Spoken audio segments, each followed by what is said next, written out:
Yo, what's up, everybody? This is Marcos Villegas, and this is another edition of the Fight Up TV live chat.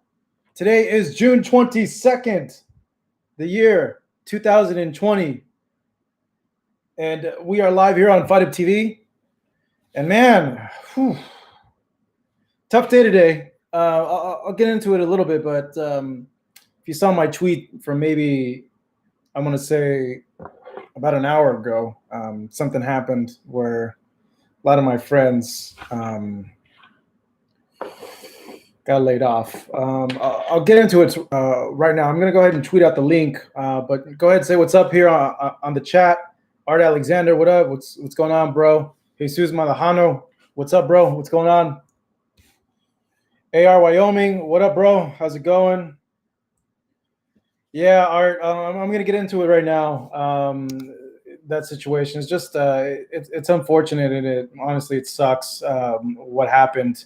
I know a few things, but I don't know a lot because I barely checked my email about what's 8:35 right now. About an hour and a half ago was the first time I actually got a chance to go ahead and check my emails.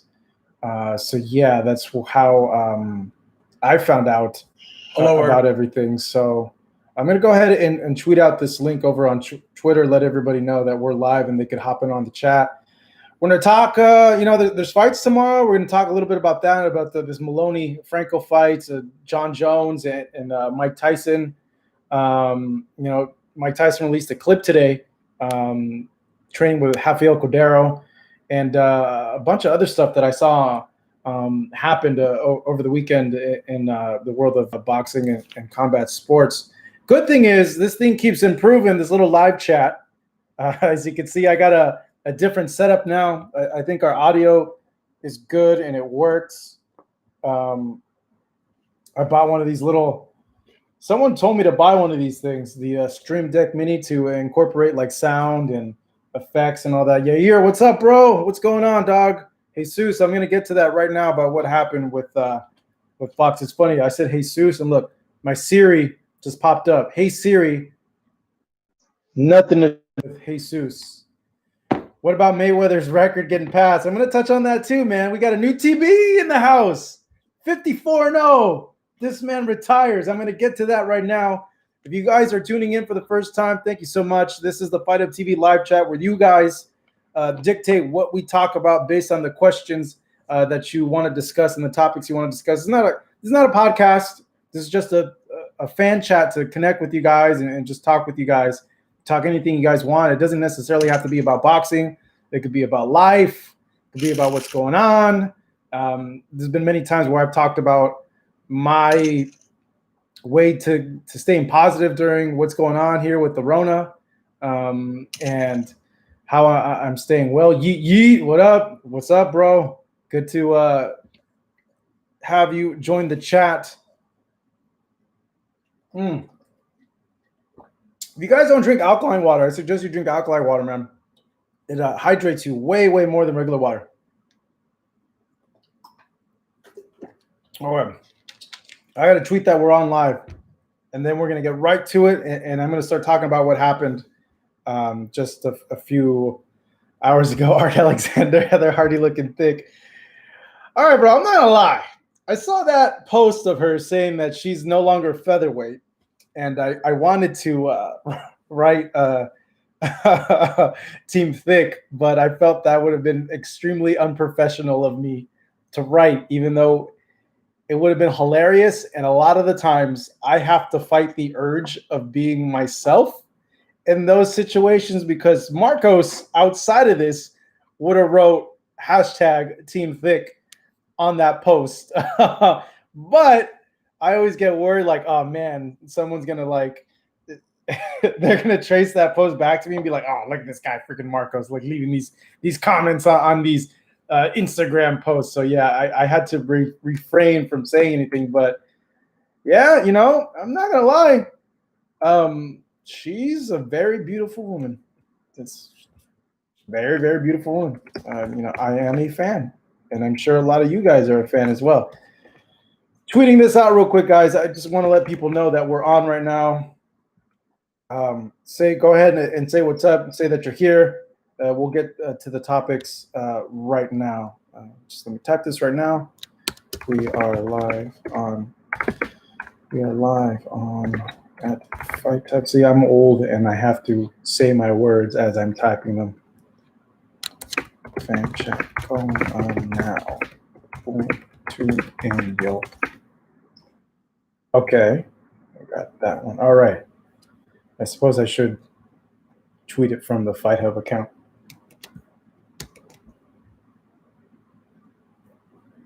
All right, here we go. All right, now we're going to go ahead and start with the live chat. Okay, so, all right. I had been off the internet for the majority of the day. Like, I worked on the Fight Hub stuff, and the Fight Hub stuff, and you'll be surprised. YouTube's my full-time job. Fight Hub's my full-time job. I do work for Fox, but Fox, it's good money, but it's not full-time. Fight Hub's full-time. Fight Hub pays my bills. I love Fight Hub. This is my baby. I've spent 10 years of my life building up this channel.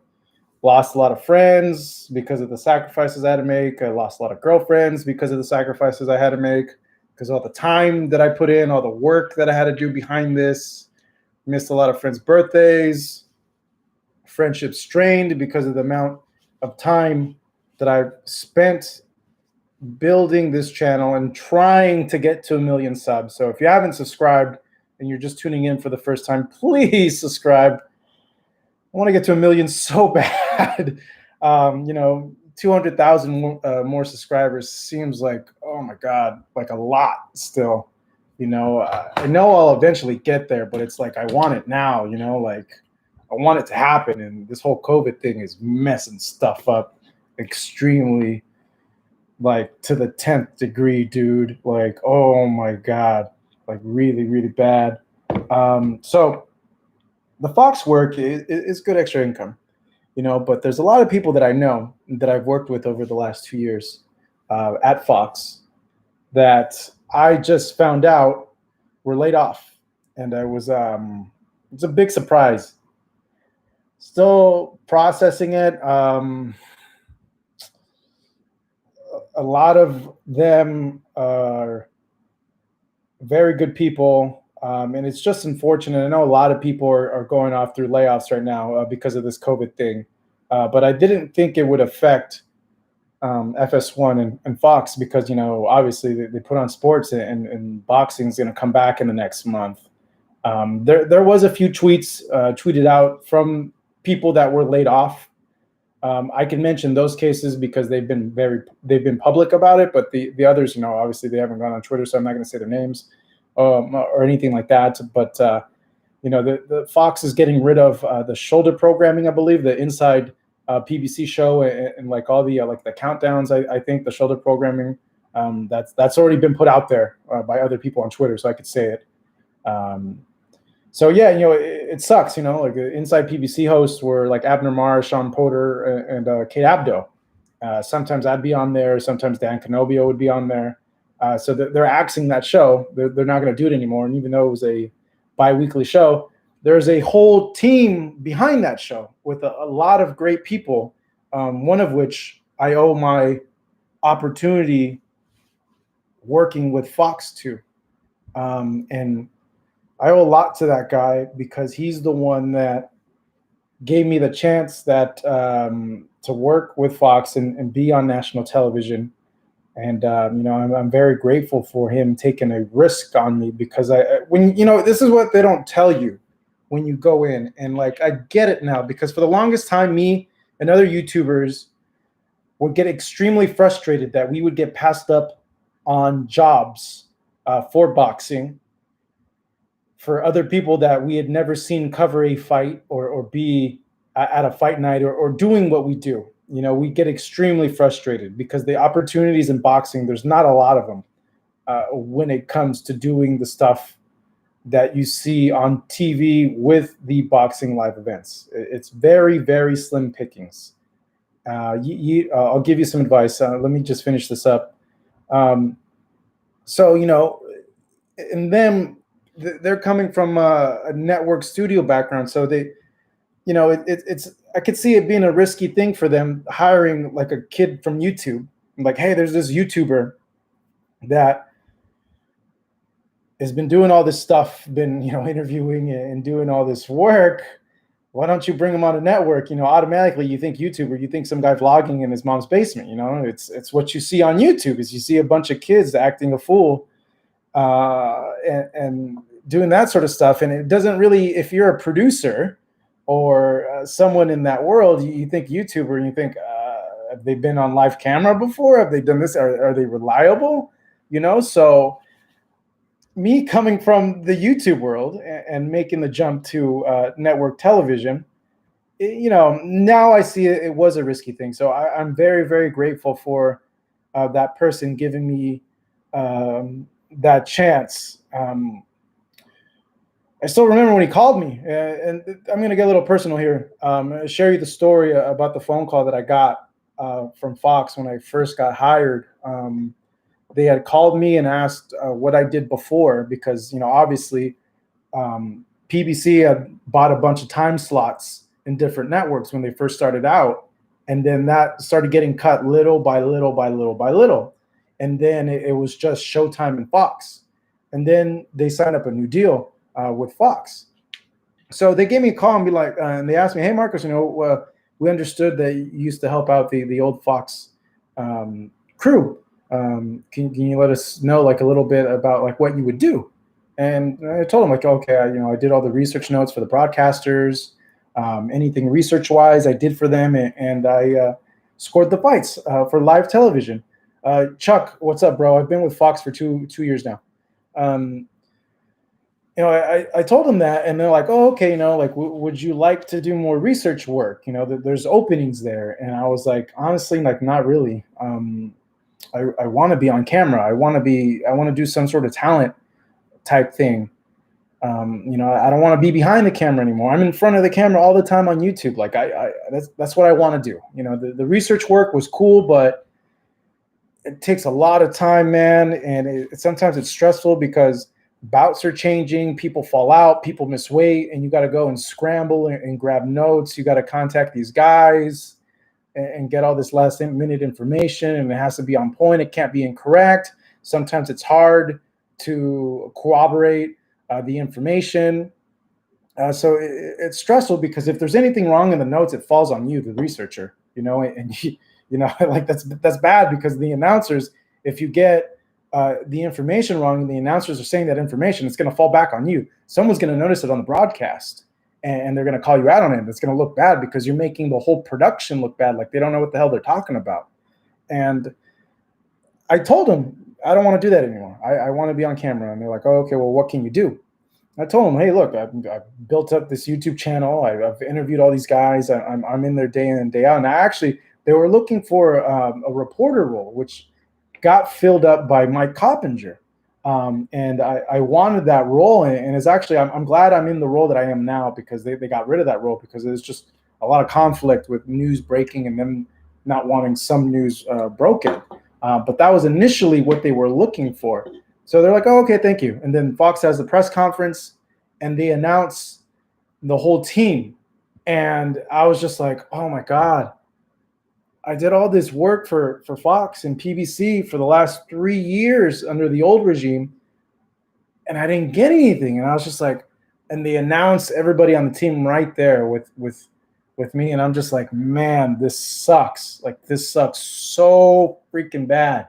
Like I was so like just bummed out and sad about not getting anything when they did the Fox announcement, and I didn't hear from Fox. I think a month went by, or a month and a half, and then I finally got a call out of nowhere, and they told me like, hey, sorry that we didn't call you. Things have been really busy. There's been a lot of moving parts over here. We're building up.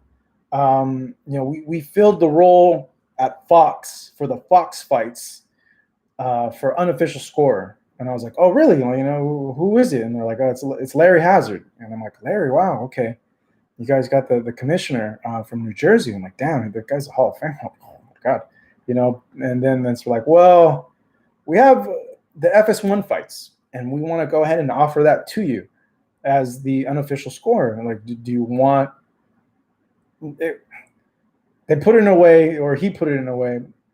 You asked me to give you an opportunity, and now I'm going to give it to you. Do you want to do it?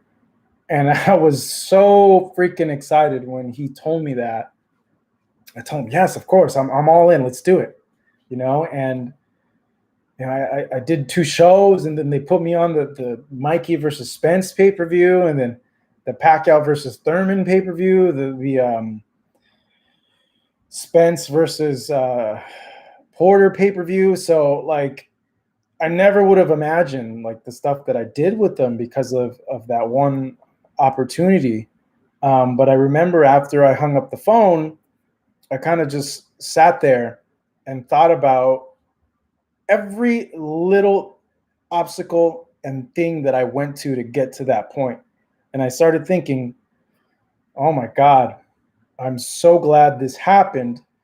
This was 10 years of work and sacrifice that wasn't in vain and that paid off. Like, I have something to show for it. Even though if something happens and it doesn't work out, I could say, you know what? I did something that led me to network television. I could say like, yeah, I was on here. And I cried. I was just overcome with emotion because there's a side of this that you guys don't see. All the YouTubers are in this space, like Michelle, myself, other people in this. It's a lot of work, man. You miss a lot of things in life. You miss a lot of birthdays. You miss a lot of family gatherings. You miss a lot of time spending with your folks. And like with me and my thing, this was the only thing I had. I started Fight Hub when I was unemployed, living with 5 other guys in a 2-story house with no money coming in. And I told myself, this better freaking work, because if it doesn't, I have nothing left. And I remember at one point I gave myself a month to find a gig in boxing that would pay me, or I was going to quit Fight Hub and just go back out in the normal working world. And 3 weeks in, I met Al Bernstein, who ended up being one of my mentors, him and Steve Farhood. And Farhood is actually the reason why I'm in this position, a big reason. He's the one that gave me the job at the original Fox team before this new deal was signed up. And I just thought about all the relationships that I had that didn't work with girlfriends. I lost 2 girlfriends because of this, man. And these, and I kept thinking about them because they both helped push me through times where I was going to quit. And I didn't think this was going to work out or lead me anywhere. And I felt that I had sacrificed so much and I had nothing to account for all this. Being in this is very lonely, guys. But I work here from home, inside my home. This is my full time. All I'm doing is just trying to do interviews. And like, this COVID thing's really messed things up because we can't do interviews like we usually did. It's very different now. So I kept thinking, like, I was actually really, really grateful for those 2 girlfriends because they helped push me through. And then I just kept thinking, like, man, I lost a big core group of close friends that I thought I was going to have my whole life. And because I sacrificed and focused so much on making this work, my other relationships suffered, and they kind of turned their backs on me because of how much work I was doing. And like, I could see that obviously you have a friend that doesn't want to hang out with you anymore because they're so focused on their work. You're going to be like, well, forget this guy. What the hell's his problem? But I knew the only way to make this work is if I threw my whole self into it, 120%. I've always been a firm believer that for anything to work in life, be it a business, a goal, or anything, you have to pretend or think or be of the mindset that this is the only thing that I have. This absolutely has to work because I have nothing to fall back on. That has to be the payoff, the risk, in order for anything, at least how I see it, to work. So I thought about all that, man, all the years of being told no, being told that I was terrible, that I sucked, that I wasn't good at what I did, all the friends that I lost, the girlfriends that I lost, all the money that came out of my pocket, all the stupid odd jobs that I had to do during that time when my unemployment ran out. And I always had a gut feeling that this was going to lead to somewhere. What's up, Hank? And you guys don't even understand, man. I had to work the stupidest jobs, guys. The stupidest jobs. I was like a UPS driver. I sold freaking skincare products. I flyered at night all the time, flyering stuff. I did random marketing jobs. Like, it was terrible grunt work, man. Terrible grunt work. And all that came to my mind when I got that call to work for Fox. No, but I was the runt guy at UPS, man. I wasn't even a UPS driver. I was the assistant. You know, it's a funny thing. My first day working at UPS, I got partnered with she was a female bodybuilder. And it was the funniest thing because, okay, I show up and I could tell she's like sizing me up, like seeing like, I wonder how much this guy lifts. And like, he looks like he has a big, I was a lot bigger back then in terms of like muscle mass. And I could tell she's thinking like, oh, I wonder what we could bench any squats. And she had me hustling like crazy, man. She had me lugging these things. And I remember she called her boyfriend and she's like, yeah, I got a new guy, he looks pretty strong, but I don't think he could lift a lot. And I was like, this is hilarious. Like, what the heck, dude? I'm getting clowned by like this female bodybuilder, man. And she's just lugging this shit around these bags like it's nothing. And I'm here like stressing, carrying all these things. But I thought about all those times. So when they said, yeah, well, we're going to give you the opportunity, I was just like, oh, thank you. Just thank you. It was all worth something. Anything that happens now is icing on the cake. And obviously I still have a lot more goals and a lot more things to do. But if it wasn't for that guy giving me that opportunity, when I asked him, I wouldn't have or be as fortunate enough to have shared the time working with the people at Fox and the crew. And it's just unfortunate that a lot of them have been laid off now, because I've spent so many countless times with Lennox. Lennox Lewis is my coworker. Like, that's like the coolest thing in the world, honestly. Like, sometimes when we're in our production meetings, I'm just there and I look at Lennox and I'm like, this is the coolest thing in the world. Like, Lennox Lewis is like right there. He's like my coworker and he's drawing like doodles of me, or with Boom Boom. Like, I'd mark out every time I was with Boom Boom. I'd sit there and just hear his stories and I'd be like, this is so cool. Like, Boom Boom's my coworker. Like, this is awesome, So it sucks. It sucks that a lot of these people that were working on the programming side, the shoulder programming side, that were on Inside PBC, that were doing the countdown shows, that a lot of them got laid off. I like a lot of those people. I consider them my friends. They helped me out a lot. They got me in the position that I'm at now. And yeah, I'm still processing it, to be honest. I'm when I saw it, I couldn't believe it. When I got the email that was happening. So I'm still, it sucks. It sucks. I don't know if this is permanent or not. All I know is that the Inside PBC show's gone. The shoulder programming's gone. The live events, we were supposed to have a live event in July, but I'm I don't know what's happening, man. This thing is messing up a lot of people's bags, But if any of my Fox people are watching this, man, thank you so much for what you've done and all the good times. You were very, very much appreciated, and I wish you guys just good vibes, nothing but the best, continued success. And I really, really hope that this is not a permanent thing, and I get a chance to work with you guys again. Like I mentioned, live events, the team's still there. But I ain't gonna lie, I feel like anything can happen, So we'll see what happens with everything. But yeah, we have a fight scheduled the end of July next month, I believe. This is all out there already, so it's like I can't say things that haven't been put out there because I can get in trouble. But the next fight we're having, I think, is Jamal James and Thomas Delorme, which was a fight that was going to happen before this COVID crisis happened. So they're going. I think they're going to go, and I think same with Showtime as well. They're putting on all the fights that got canceled before all this happened. Yeah, Showtime is going to probably announce David Benavidez, his fight.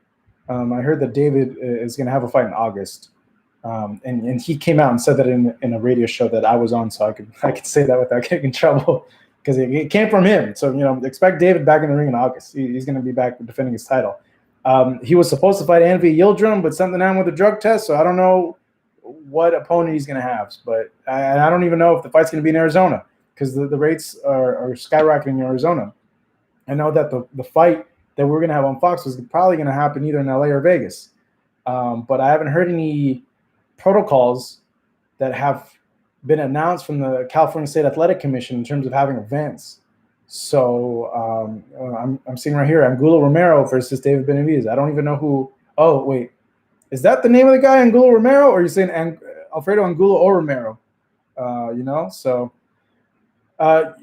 Yusuf, 1994-116. Try to add MMA coverage. There's a vacuum for you, bro. DJ 2020, what up, dog? Chain TC. I just, DJ, I was talking about the people that got laid off at Fox today, at Fox Sports, a lot of which I worked with and shared a lot of good times with, which sucks, man. I just feel for them and their families. A lot of the people there, which gave me my opportunity to be able to work for Fox. In terms of MMA, I wouldn't mind working in MMA. Actually, when I started this channel, it was primarily MMA and some boxing, and then I switched it up because I felt that boxing, the niche was underserved. The thing that I have about working MMA, okay, is that it's not like boxing. Everything's so controlled in MMA on the UFC side. Bellator is a little bit more lax, but they're kind of controlled too. You can't get one-on-ones really with the main guys. They limit you. They watch you. You can't really go get the stuff as you normally get in boxing. Everything's so controlled, and it sucks because everybody's getting the same stuff. What's the point if you have, somebody like me that's trying to do MMA again?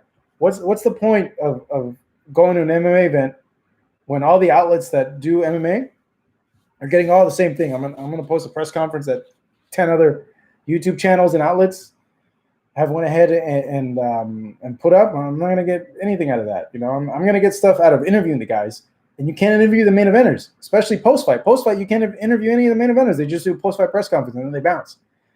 At least with boxing, you're able to, at times you get in trouble and get yelled at and get kicked out of areas you shouldn't be in, which, yeah, that's happened to me a few times.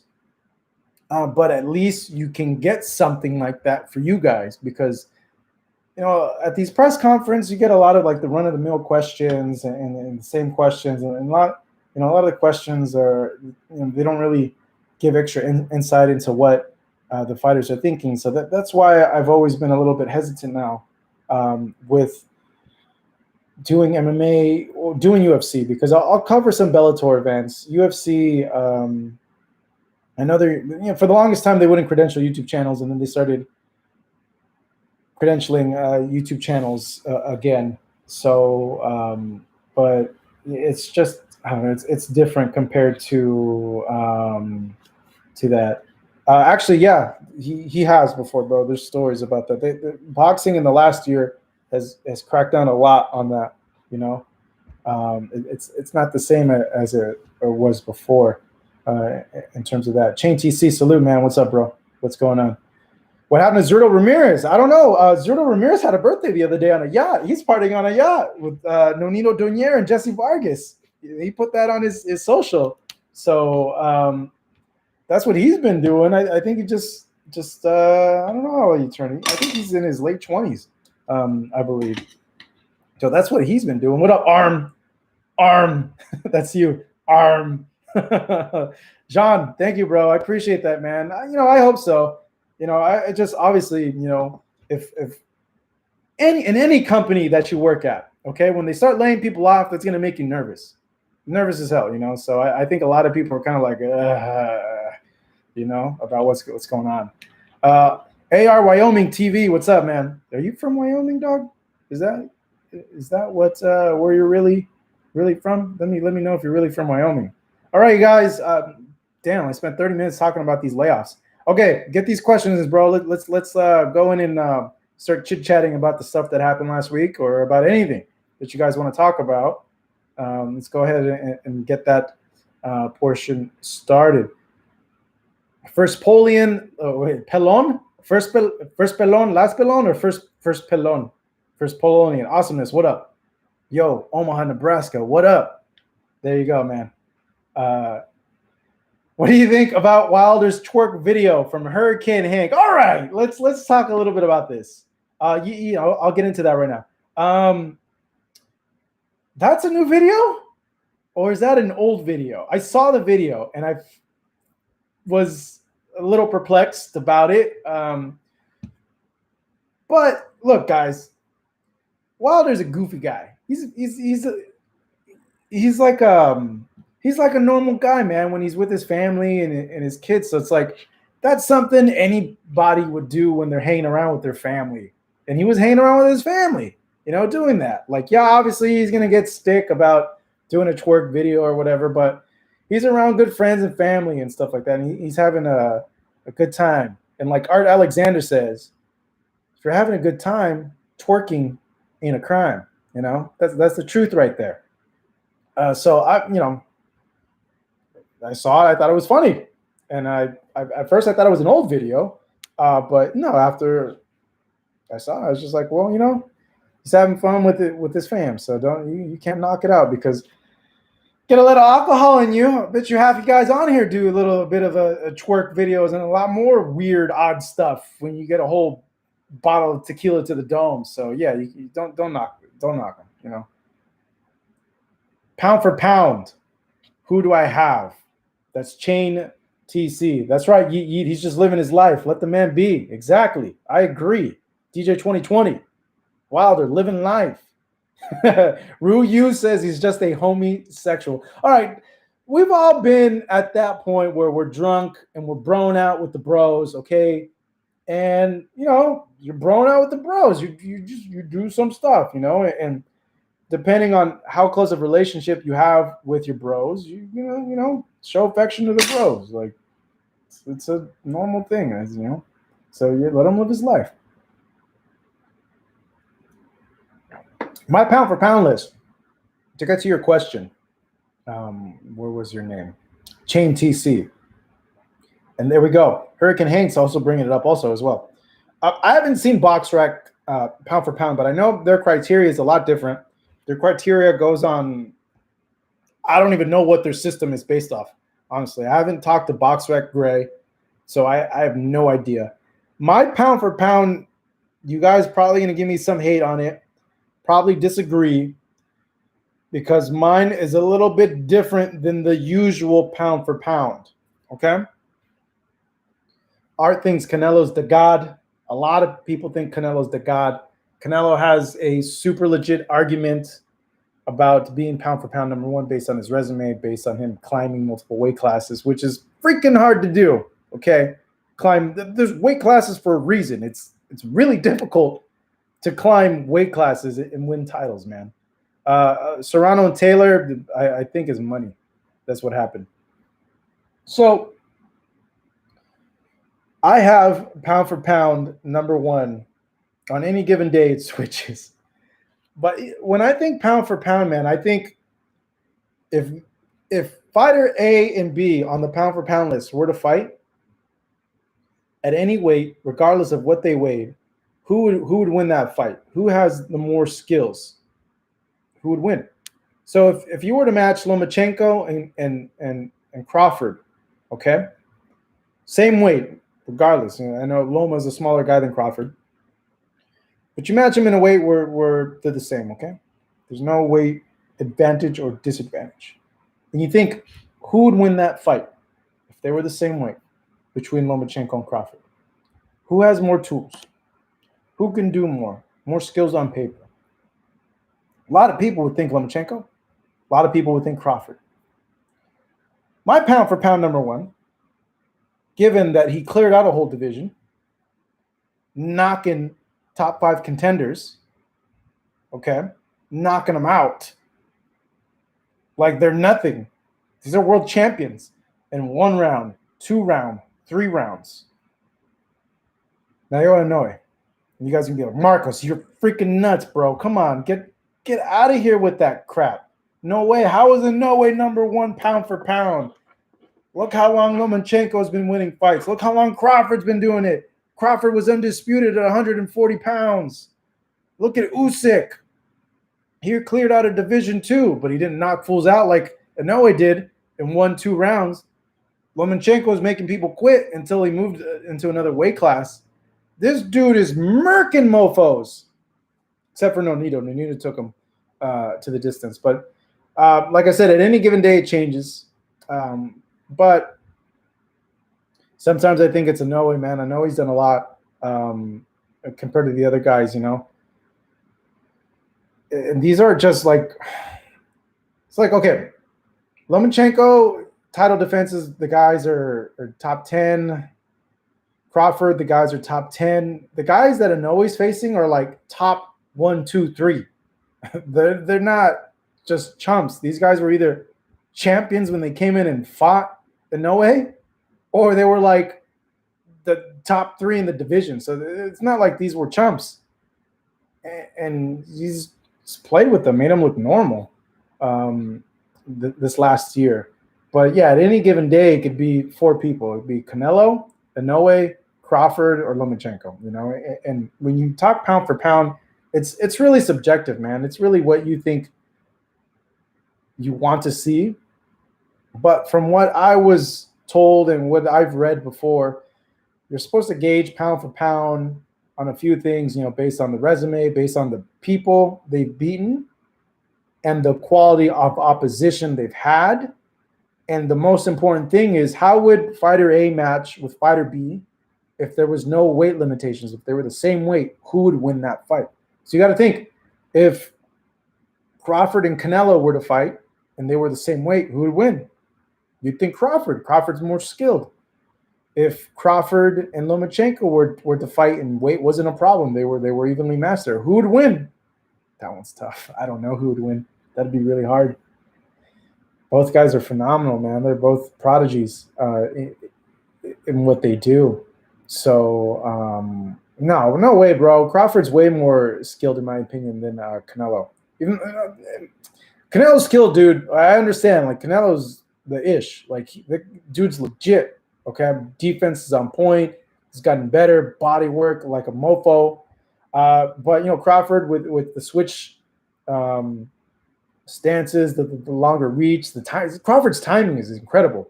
When you see what he's doing, the only thing is that, you know, he had trouble with the counter punching of Benavidez in that fight, and I don't know if anybody else noticed, but I noticed, like, if he hasn't faced a counter puncher, a real true elite counter puncher, and I was thinking, like, oh, if he faces an elite counter puncher, he might find a little bit of trouble in there.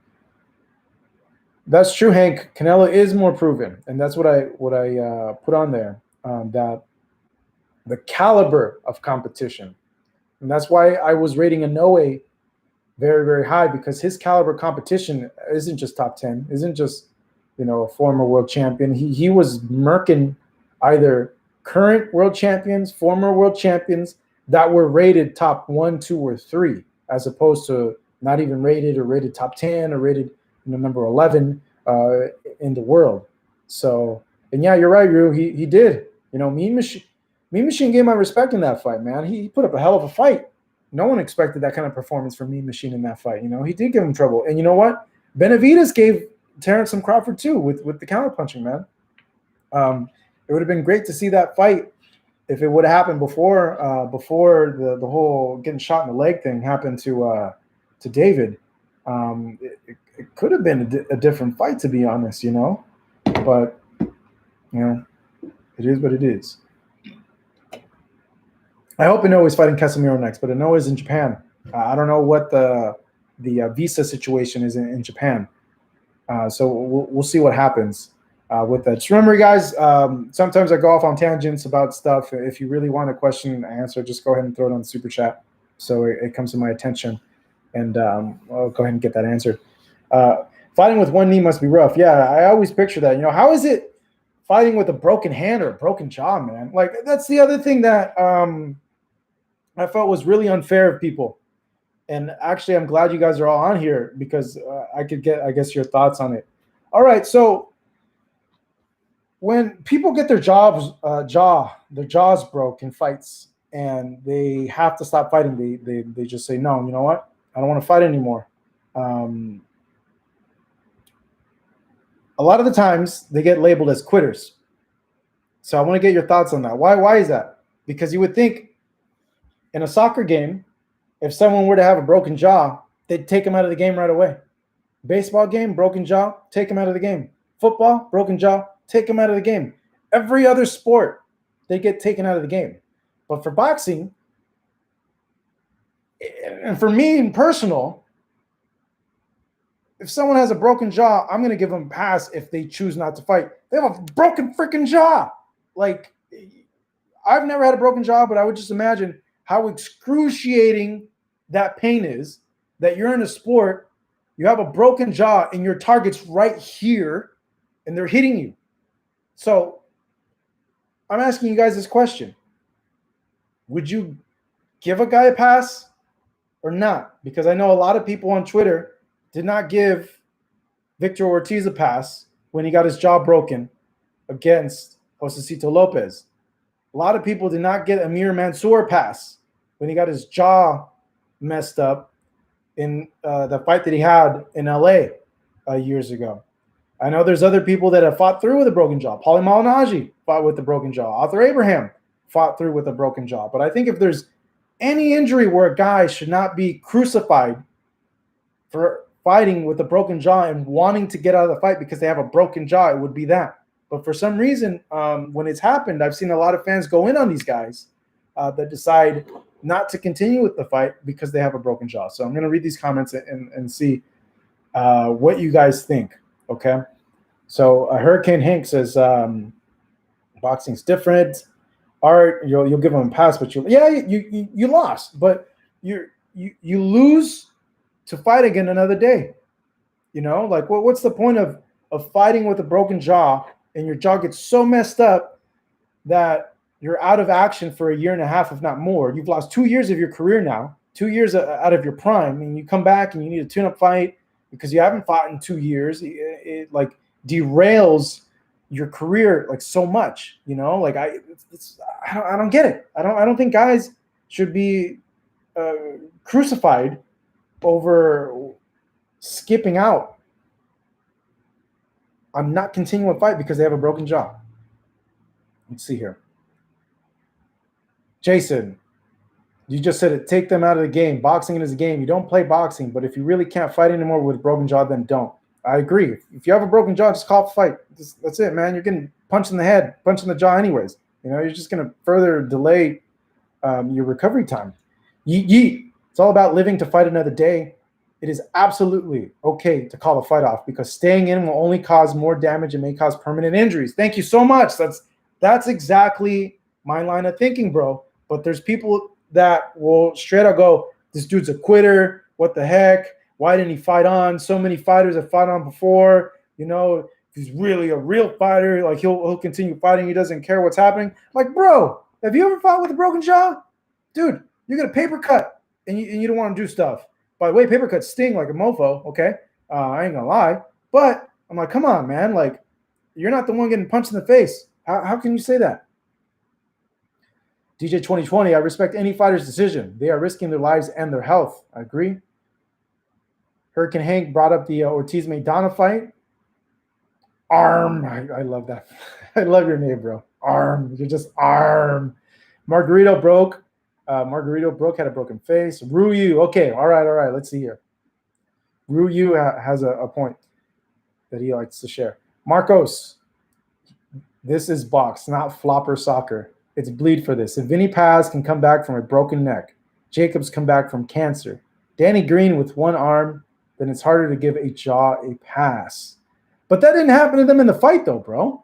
Like, Jacobs had to leave boxing for a long time to recover from cancer. And he came back when he was fine and he built himself back up. Vinny Paz, when he broke his neck because of the car accident, got surgery, got it fixed, did rehab, and he came back, even though Vinny Paz, they advised him not to come back. And that was a very risky situation because that could have gotten really, really bad, really, really quick. So, you have a point there with Vinny Paz, but yeah, I don't know, man. I don't know. I would give the guy a pass because of that. Marcos Levy brings up a good point. Bound boxing blogs. Bruh. There's two different types. Like, for example, Julio Cesar Chavez Jr. was crying from jump. I don't know what that. Crying from jump? Okay. Then he was crying the whole time from not making weight against Jacobs. Then he was crying about his hand. Okay, exactly. Hand, like I mentioned, a hand's one thing. But when you get a broken jaw, that's a completely different thing because the thing that's broken is getting hit repeatedly by your opponent. Then he said it was his hand. Yusuf, 1994-116. It's a problem when expectations are bigger than reality. So when he quit in his stool is different. So, I think a lot of you guys, for the most part, I think, agree. Yusuf said he would give him a pass. Art Alexander, maybe people hate because you can't see the injury easily, not like a snapped arm, so it's hard for them to emphasize. That's true. Also, Victor Ortiz never gets a pass because he quit like 4 or 5 times. Collazo, Berto 2, Maidana. All right, let me share a story about the Berto fight, okay? Because he didn't quit in that Berto fight, all right? I was there ringside, like calling the fight. Not calling, but I was scoring the fight for Fox, okay?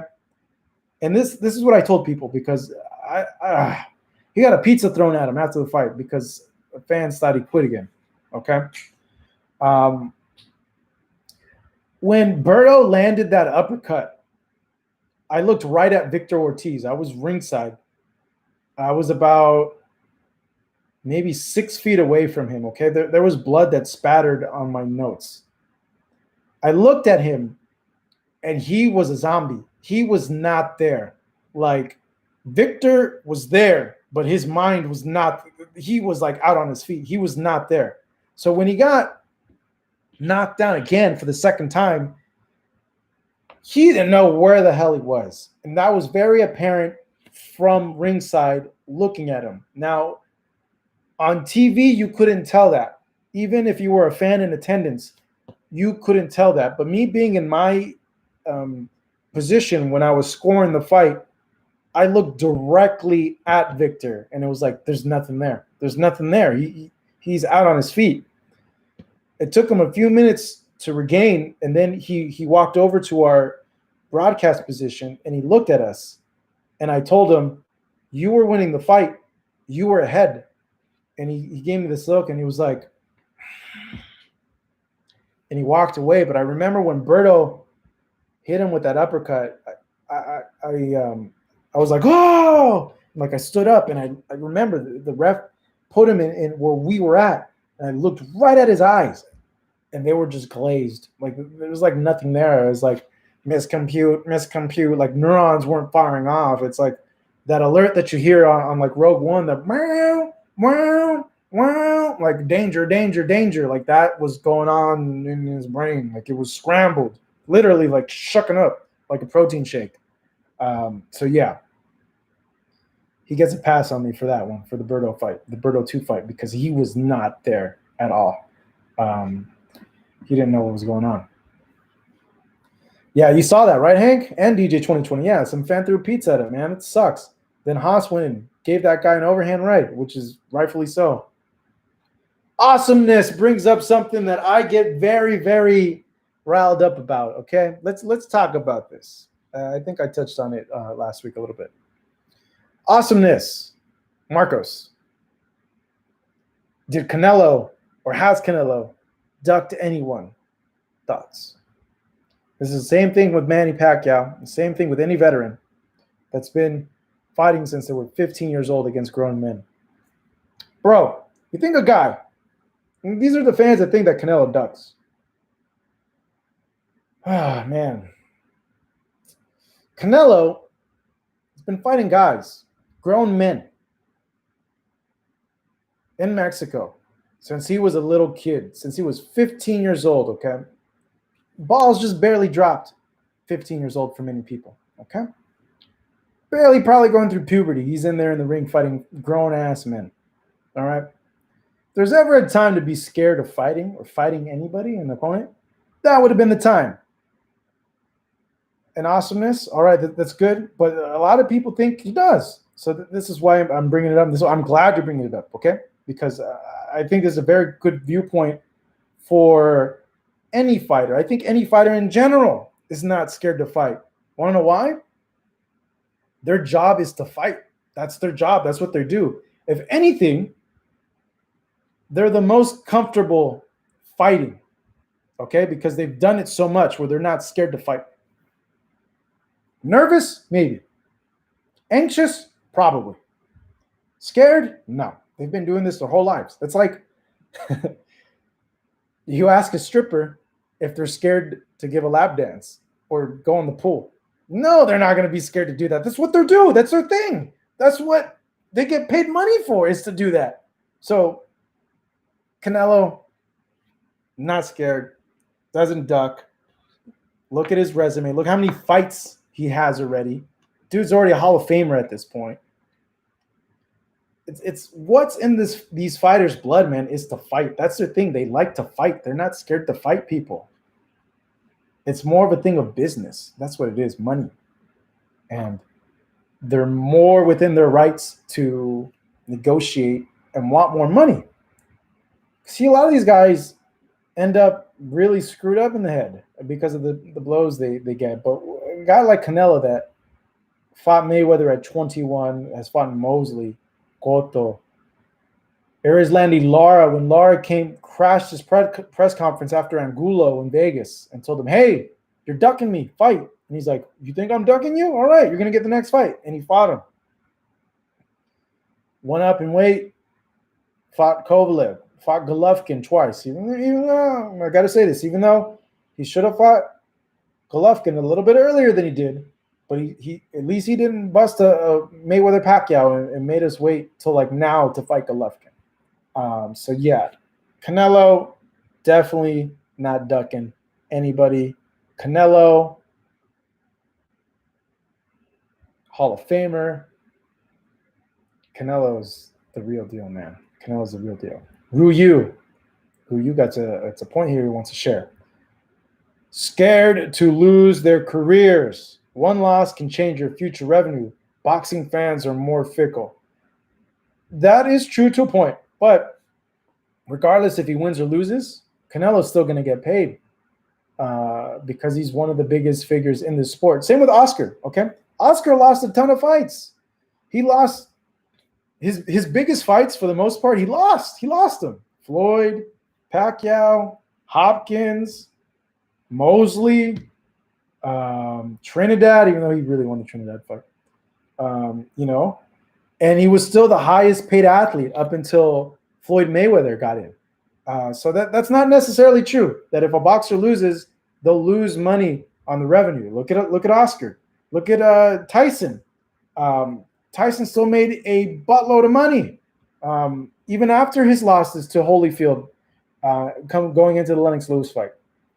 Look at Sugar Ray Leonard, so that's not true. And I hope that because of what we're going through with the COVID stuff, that it changes the opinion, because we saw a guy, an MMA fighter, actually beat David Kaminsky last week, okay?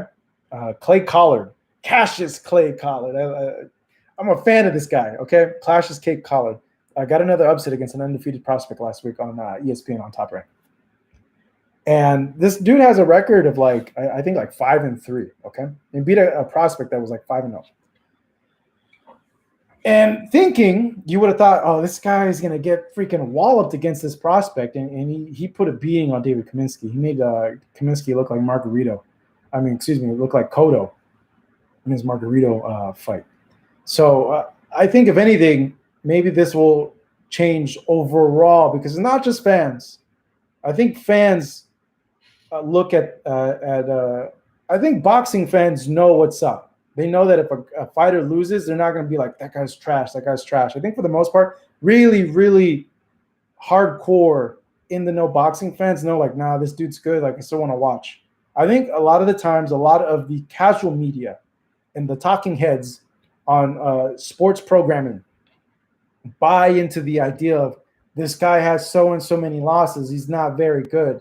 And they perpetuate that idea that if a fighter has a certain amount of losses, they add to it, and it's not good, because obviously boxing at this point is a niche sport, and a lot of these guys that are in these positions in the media, and I'm talking about like network media, your Jalen Roses, those type of shows that are on the ESPNs and Fox and the other networks, they're not knowledgeable to the extent of us, like boxing fans that live and breathe this sport every single day.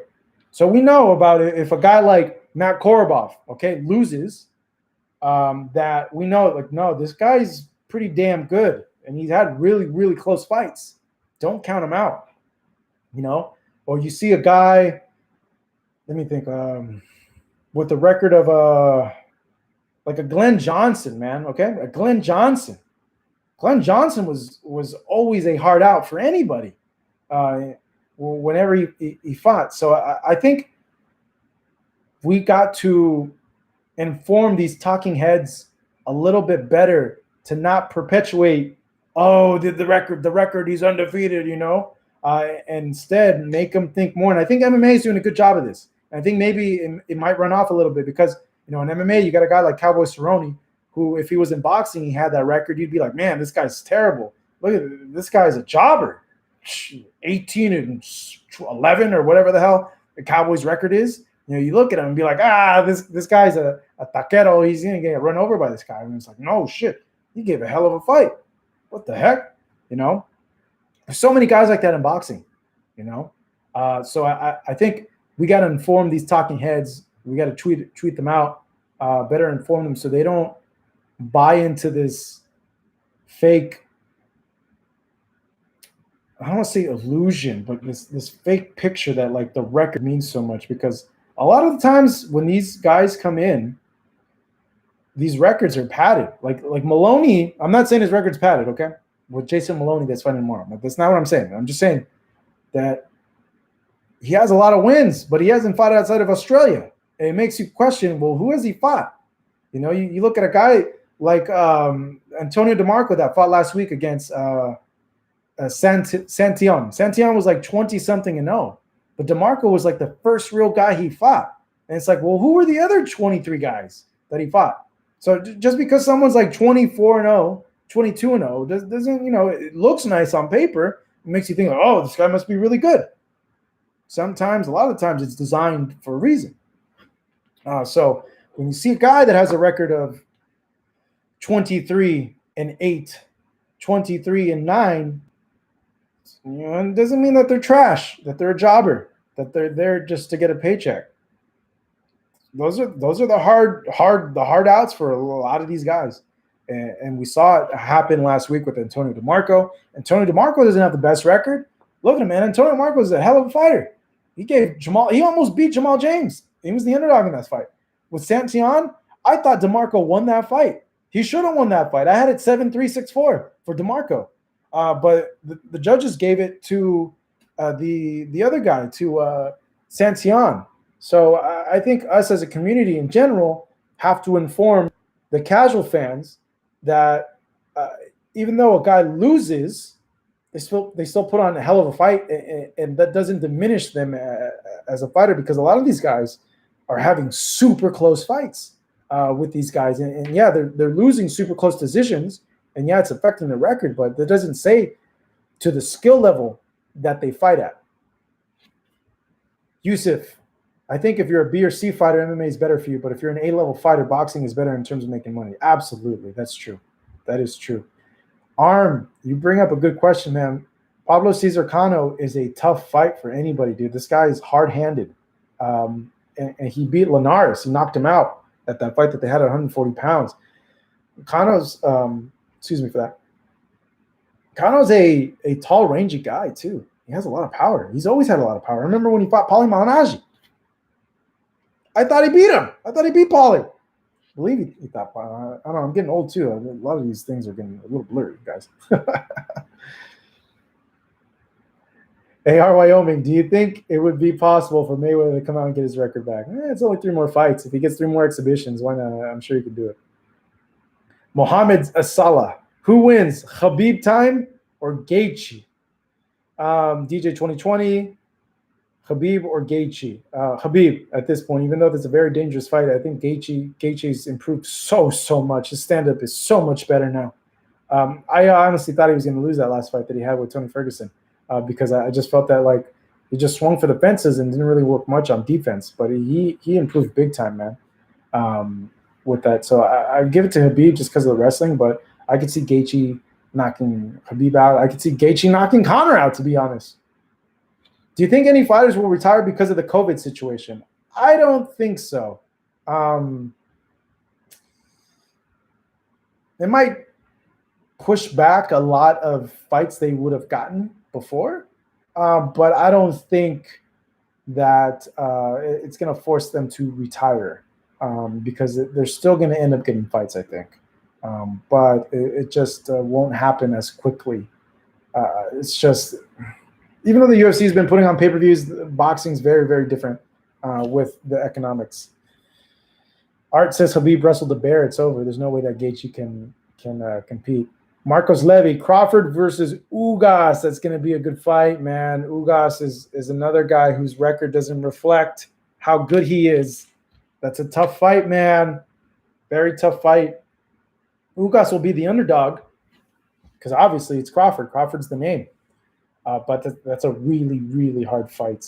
Israel Madrimov is dope. I'm a fan of his.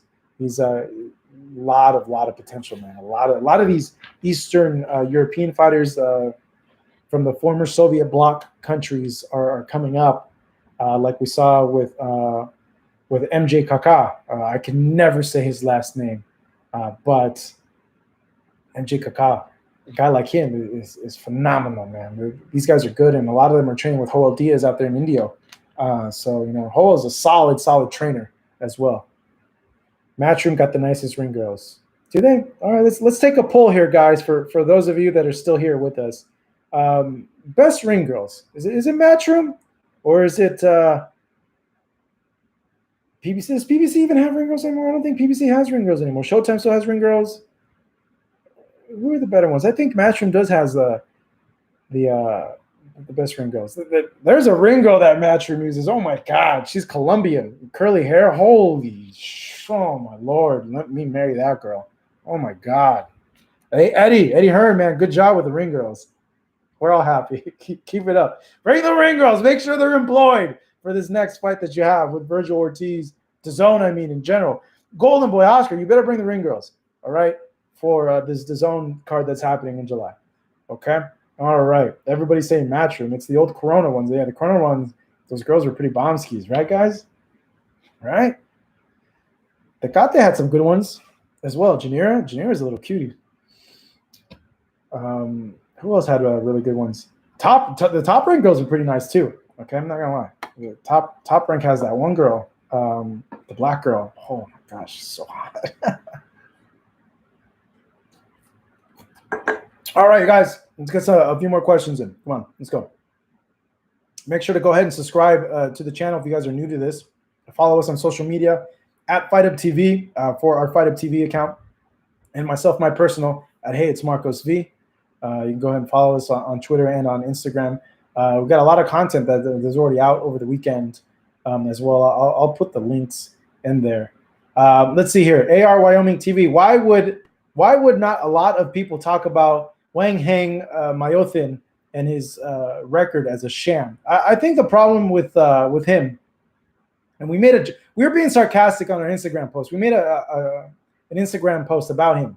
He's the minimum weight champion, record of 54-0. And I said, the real TBE has just retired, Winky Face. And I put Winky Face because we're being sarcastic. And not a lot of people know about him, Menyayothin, because he's a minimum weight fighter, and they don't televise minimum weight fights. He's from Thailand, and he doesn't speak English, and he's never had exposure here at the American audience. But he was a world champion and defended his title, but it's just some of his opponents weren't very good, to be honest, because he was so dominant in that way. He was a victim of his own talents, kind of like how Roy Jones didn't really have a lot of opponents to prove himself up until the later part of his career. Same thing with him. Minimum weight's 105 pounds. So yeah, these guys are tiny. They're really, really small guys. So I think that's why he doesn't get a lot of love. And you look at the record and you're like, who the heck are these guys? And then you compare it to someone like Floyd, who's fighting Hall of Famers, or guys that were really, really well known. And that's where you come into the problem. But the guy still stepped in the ring with 54 people and came out undefeated, and he was a world champion, and he defended his title in a lot of those fights. So, but what is a record? Obviously, what's a record if you don't have the people there to back up your record? I could have 100 wins, but if they all happen in Mexico, I'm undefeated against the taco guy and the taxi cab drivers. I can't say I'm TBE. I'm number one, because people are going to look at my box rec, if I had one, and be like, yo, this fool Marcos went to TJ, and all he did was fight the taco guys and the lunch ladies that are selling tamales on the street. I can say that because I'm Mexican, and I buy those tamales from the tamale ladies, okay? Support your tamale lady. Support your taco guy, your neighborhood taco guy, please. They need the help right now. But yeah, so you compare that to like a 15-0 Floyd who's fighting all these guys, it's a lot different, Marcos says, Chavez Sr., the best ever. Chain TC. Man, this is a tough one because me personally, I say no. I think Finito was, and I don't think Ricardo Lopez, gets the credit that he deserves because he had the draw on his record. Finito Lopez was 50 and 0-1. He had a draw and then he avenged it. But they called him Finito. Finito in Spanish means a very fine, like fine quality. Like esto está bien finito. It means like it's very, very high quality, like suave, like extremely high quality. And that's how you could explain his boxing style. So to me personally, I think it's Finito and then Chavez, because Chavez got to 89-0. No one has ever gotten to 89-0, I don't think, in recent memory. But Finito, I think, was much more skilled than Chavez. Chavez was this thing with Chavez. Chavez was a lot more. Not a lot of people give Chavez credit for his defense, and Chavez had very, very excellent defense, man. He was able to take shots away with his head movement, his side to side, and slipping. I think Chavez's defense was extremely underrated compared to how much credit is given to him as a pressure fighter, as opposed to that. So that interview with Angel's out there, bro. But yeah, I do want to give a behind the scenes commentary about that video. But I want to do it with Angel. So let's see if I'm, hopefully this COVID stuff, we can get back to work pretty soon. And I could do that and I could see him and I could set something up. But we'll see. Chain TC agrees, not the best Mexican, but the best ever. Burchelt versus Stevenson. That's a tough one, man. That's a tough one. Burchelt's a heavy hitter, but I think Shakur has more versatility, I think. Better defense. So it's tough because I don't think Stevenson's ever been in with a guy as hard hitting and rough and tumble where it's going to be a rough fight. This guy's going to give you all you can handle the whole night. It's going to be a rough outing. You're going to be sore the next day like crazy. He's going to make you work. I don't think he's ever like an Orlando Salido type, you know? So it'd be interesting. It'd be extremely interesting to see that. He's moving up to 130. I think he confirmed it the other day that he's moving up to that weight. So, yeah, we'll see what can Burchell fight a name already. Dude, well, it's a lot tougher like right now, you know, because we have travel restrictions here in this country, in the United States, you know. So a lot of people that usually travel internationally can't travel because there's still a lot of travel restrictions with COVID-19, you know. I don't know how the Maloney's got over here. The Maloney somehow escaped Australia and got over here. They're fighting tomorrow on ESPN. But guys like Lomachenko, everybody in Europe, yeah, with Mexico, I don't know. I thought that you couldn't come in. I thought we had closed all our borders because of the COVID thing, but I guess you're still able to cross over from Mexico, but we'll see what happens. All right, guys, we do this for an hour. It's been an hour and 10 minutes. We went a little bit over. I'm going to go ahead and end it. Toe Rogan, exactly. What's next for JoJo? I think maybe a title defense, but Tevin Farmer wants that immediate rematch. It's in the contract for them. Hurricane Hank, yeah, this COVID thing is hitting Mexico pretty rough, and Latin America in general, because Latin America is like that whole, all of it is very third world, man. They don't have the infrastructure to handle all that, and honestly, the education as well. A lot of I think Latinos in general they still believe in a lot of hocus pocus stuff, very superstitious. They believe, this COVID thing, vapor rub and soup and all this stuff is gonna cure you. You know, vapor rub, agave, and 7-Up is gonna cure you. You know, it's like a running joke if you grew up Latino. You know, vapor rub cures everything when you're growing up Latino. Your mom, you know, like, I don't know, put some vapor rub on it, 7-Up, you'll be fine. You know. So I think that's why a lot of that exists. You know, because they're very religious. They believe in that stuff. So it's just unfortunate, man, that they're getting hit the way they are over there in Latin America, man. It sucks. It's bad. It's situation. That's why. Oh, by the way, I got to tell you guys, we have a fight that we're going to stream on Fight Hub on Friday at 7:00. Okay, we're bringing boxing to you guys. I can't believe I didn't mention this at the top of the hour. We are bringing live boxing for you guys. Toscano Promotions. Best in Boxing is teaming up with us. We're going to have live fights from El Hayalay Palace in Tijuana, Mexico, this Friday at 7 p.m. Pacific time. I believe we have 8 fights for you guys, and they're pretty evenly matched. Toscano does a good job of matching these fights pretty well. So yeah, man, we're going to have live boxing for you guys. I will not be commentating. I'm not making the trip to Mexico because I don't want to get the Rona. And the Rona's running wild over there in Mexico right now. So I will not be commentating, but I will be moderating the chat on the live stream. So make sure to tune in this Friday.